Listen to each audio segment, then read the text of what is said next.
कराची बादलों की लपेट में आ गया। कई इलाकों में मूसलाधार बारिश से सड़कों पर पानी जमा हो गया।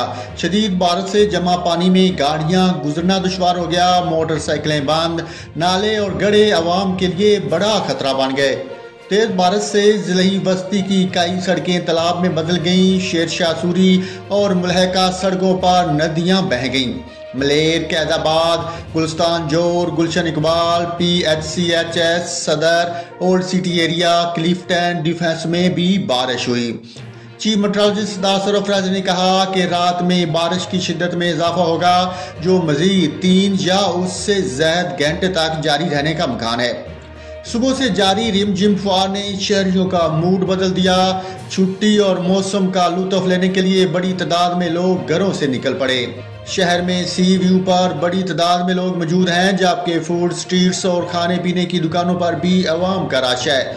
उधर महकमा मौसमियात ने बारिश के अदाद शुमार जारी किए हैं, जिनके मुताबिक सबसे ज्यादा बारिश कैदाबाद में रिकॉर्ड की गई। इसके बाद Orangi town, PAF Masroor base, Keamari, Gulshan Hadeed, Nazimabad, north Karachi में भी मूसलाधार बारिश हुई।